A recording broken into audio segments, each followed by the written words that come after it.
সাকিব খানের মুভি দিন দিন আরও ভালো করছে। আমরা আশা করব যে ওনাকে নিয়ে সব ডিরেক্টররা আরও ভালোভাবে এরকম ভালো ভালো কাজ উপহার দেবে।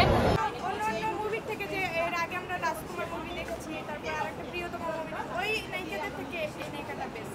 আমার কাছে মনে হয় একটু ঘাটতি আছে, কারণ কয়েকটা কাহিনী ৩-৪টা কাহিনী একসাথে মিলে গেছে, গজা খিচুড়ি হয়ে গেছে, কিন্তু মুভির ভিজুয়ালিটি, গান সব কিছুতে মনে হয় 10-এ 8 পাবে। আশা আছে যে খুব ভালো করেছে এবং উনি অলওয়েজ দি বেস্ট।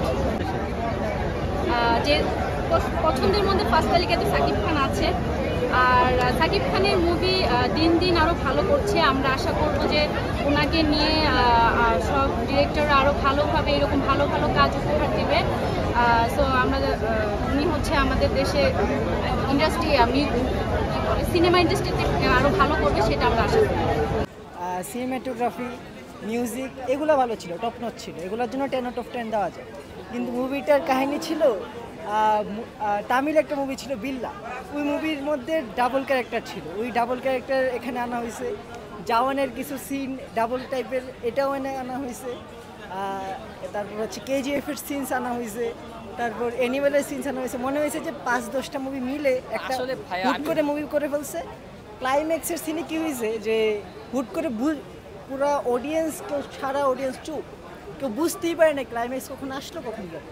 আবার লাস্টের দিকে সবাই উঠে গেছিলো যে না ওর্স্ট মুভি, আবার লাস্টের দিকে আবার একটা টুইস্ট দিল, তখন মনে হলো যে না একটু ভালো হয়েছে। আসলে ভাই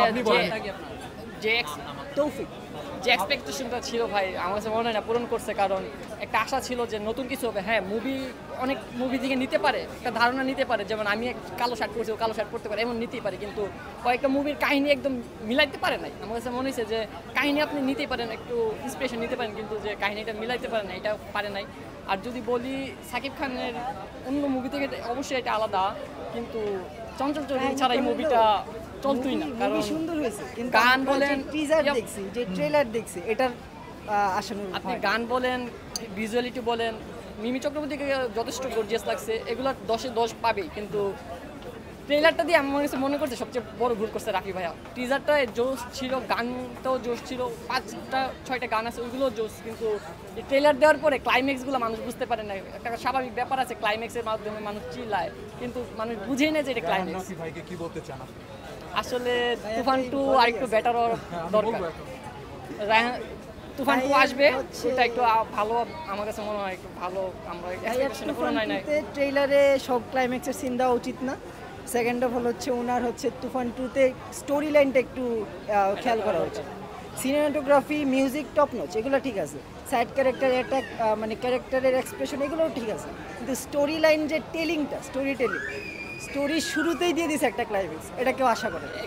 ট্রেলারের ক্লাইম্যাক্স যদি শুরুতে দেওয়া যায়, কেউ এটা আশা করবে। অ্যাকচুয়ালি আমরা বুঝে গেছি যে 1 ঘন্টা পরে কি হবে। 1 ঘন্টা পরে বুঝে গেছি যে চঞ্চল ভাইয়া মেবি মেইন ক্যারেক্টার। লাস্ট এটাই ঘটছে। আরেকটু সুন্দর হওয়া দরকার ছিল, যা আশা করছিলাম। সাকিব খান কিছু বলতে চান? সাকিব খান ভাই 25 বছর ধরে ভাই অ্যাক্টিং করতেছে, ছোট থেকে বড় হয়েছে, দেখছি ভালো ছিল। কিন্তু আমি বলবো চঞ্চল ভাইয়েরটা জোস, চঞ্চল ভাই। আপনার নামটা কি? দিদার হোসেন জি। ঠিক আছে, ধন্যবাদ। আসসালামু আলাইকুম।